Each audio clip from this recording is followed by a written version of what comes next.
अगर आपकी भी अच्छी खासी जॉब या बिजनेस है, आप पैसा कमा रहे हो और फिर भी मंथ के एंड में आपका अकाउंट सेम का सेम ही रहता है, आपने बजट ट्राई कर लिया, सेविंग्स प्लान भी ट्राई कर लिए, अपने एक्सपेंसेस को ट्रैक करने की भी कोशिश कर ली, फिर भी कुछ नहीं रुका, तो मैं आज आपको बताऊंगा कि ये आपके डिसिप्लिन की प्रॉब्लम नहीं है, ये आपकी कुंडली का 2nd और 8th हाउस है। कुंडली में फाइनेंशियल हेल्थ के लिए प्राइमरीली 2 हाउसेज रिस्पॉन्सिबल होते हैं।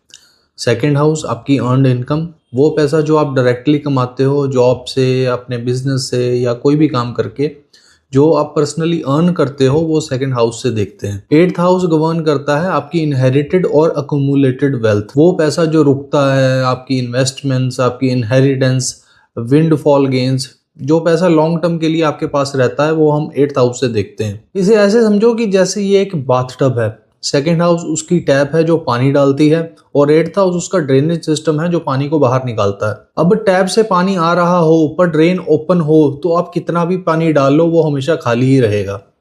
यही होता है आपके फाइनेंसिस के साथ अगर आपका 8th हाउस वीक हो। अब इसमें एक और क्रिटिकल फैक्टर होता है जो कि है जुपिटर यानी कि बृहस्पति। जुपिटर को वेल्थ का प्रोटेक्टर माना जाता है।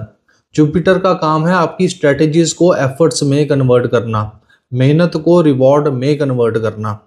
अगर जुपिटर स्ट्रॉन्ग है या उसका 2nd या 11th हाउस से कनेक्शन अच्छा हो तो वेल्थ नेचुरली ही बनती रहती है, अपॉर्चुनिटी सही टाइम पे आ जाती हैं, आप सही लोगों से मिलते रहते हो, आपके फाइनेंशियल ग्रोथ हमेशा नेचुरल फील होती है। बट अगर जुपिटर वीक या अफ्लिक्टेड हो तो एक इनविजिबल सी बॉल क्रिएट कर देता है जिससे आपको एफर्ट्स तो लगाने पड़ते हैं लेकिन उसके प्रोपोर्शन में रिजल्ट्स बहुत कम आते हैं। अब बात करते हैं कुछ ऐसी प्लेसमेंट्स की जो आपके फाइनेंसेस को ब्लॉक करती हैं। राहु इन 2nd हाउस, जब राहु 2nd हाउस में हो तो अर्निंग्स इनकंसिस्टेंट होती हैं, कभी बहुत ज़्यादा, कभी ऑलमोस्ट ना के बराबर, स्टेबिलिटी नहीं रहती और जो आता है वो उसी डायरेक्शन में ही वापस चला जाता है अनएक्सपेक्टेड तरीके से। शनि इन 2nd हाउस, तो अर्निंग बहुत स्लो रहती है, डिले फाइनेंशियल प्रोग्रेस होती है, कंसिस्टेंट एफर्ट्स लगाने पड़ते हैं और बहुत स्लोली रिवॉर्ड मिलता है। ऐसे केसेस में फाइनेंशियल सक्सेस बहुत लेट मिलती है और बहुत पेशेंस रखना पड़ता है। अब अगर मंगल 8वें घर में हो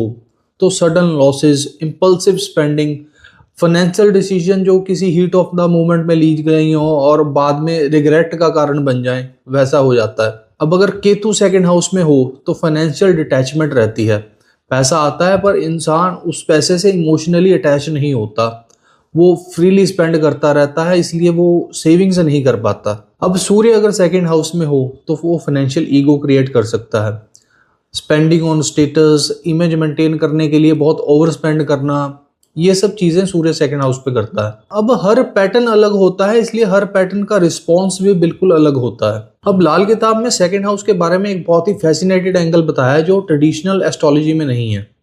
2nd हाउस सिर्फ आपके फाइनेंसिस का नहीं बल्कि ये आपकी फैमिली का भी घर है और ये आपकी स्पीच को भी गवर्न करता है क्योंकि 2nd हाउस हमारे मुंह को रिप्रेजेंट करता है। अब लाल किताब कहती है अगर फैमिली रिलेशनशिप कुछ अनरिजॉल्व हो, स्पेसिफिकली आपके पेरेंट्स के साथ डिस्प्यूट्स हो, उनसे रिलेशंस अच्छे ना हो, तो 2nd हाउस कहीं ना कहीं अफ्लिक्टेड हो जाता है और वो वीकनेस आपके फाइनेंसेस में भी रिफ्लेक्ट होती है। सिमिलरली आपकी स्पीच, अगर किसी के वर्ड्स कंसिस्टेंटली नेगेटिव होते हैं, वो अपने आप को कोसता रहता है, हमेशा कंप्लेन करता रहता है, पेसिमिस्टिक है, तो 2nd हाउस की एनर्जी वो खुद ही ड्रेन कर रहा है क्योंकि स्पीच भी 2nd हाउस का एक नेचुरल आउटपुट है। ये कनेक्शन बहुत इंटरेस्टिंग है कि आपकी फाइनेंशियल हेल्थ और आपकी फैमिली हार्मनी वो कैसे साथ साथ चलती हैं। अब इसकी प्रैक्टिकल इम्प्लीकेशन ये है कि अगर आपके फाइनेंसेस ब्लॉक हैं तो सिर्फ चार्ट नहीं, आपके फैमिली डायनेमिक्स और आपकी सेल्फ टॉक्स भी एसेस करने पड़ेंगे। अब स्पेसिफिकली अपनी कुंडली में हम अपनी फाइनेंशियल कंडीशन कैसे चेक करें? सबसे पहले 2nd हाउस, 2nd हाउस में कौन सा प्लेनेट है, वो प्लेनेट क्या एनर्जी देता है अर्निंग्स को।